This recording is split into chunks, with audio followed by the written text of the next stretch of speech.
ఆయన విజనరీ అనేది ఒకటి నిరూపించుకున్నారు నిన్నటి ఆ చట్టం తీసుకురావడం కావచ్చు, ఆ బిల్లు తీసుకురావడం ద్వారా. ఏంటంటే ప్రస్తుతం ఉన్న పరిస్థితుల్లో భవిష్యత్తులో రాబోయేది మానవ వనరుల కొరత. మన కూలీలు దొరకరు, పనోళ్ళు దొరకరు, పనమ్మాయి దొరకరు, ఇప్పటికే దొరకట్లేదు. అట్లాగే రోడ్లు ఊడ్చేవాళ్ళు దొరకరు, లేకపోతే ఇట్లాగా అంటే లేబర్ వర్క్స్కి మనుషులు దొరకరు, భవన నిర్మాణ కార్మికులు కానీ ఇవన్నీ. వాళ్ళని తయారు చేయబోతున్నారు ఆయన, వాళ్ళని సృష్టించబోతున్నారు ఆయన, దానికి ఎంకరేజ్ చేయబోతున్నారు ఆయన. మరి ధనవంతులు ఎక్కువగా పిల్లలకి అనట్లేదని చెప్పారు, మళ్ళీ అదేం లాజిక్?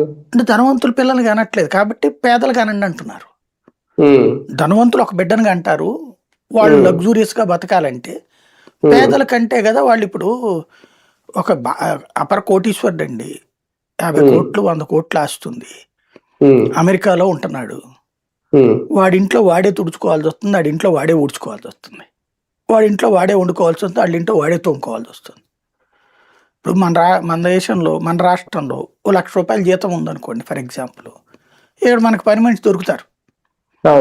ఏ మారుమూల ప్రాంతాల్లోకి వెళ్ళినా ₹1,00,000 ఉన్న వాళ్ళకి ఒక 5,000 పెడితే దొరుకుతారు ఇక్కడ. అదే మీకు అమెరికాలో 10 లక్షల రూపాయల జీతం ఉన్నా పని మనిషిని పెట్టుకోలేరు. ఎందుకని? మీ జీతంతో సమానంగా ఇవ్వాల్సి వస్తుంది వాళ్ళకి.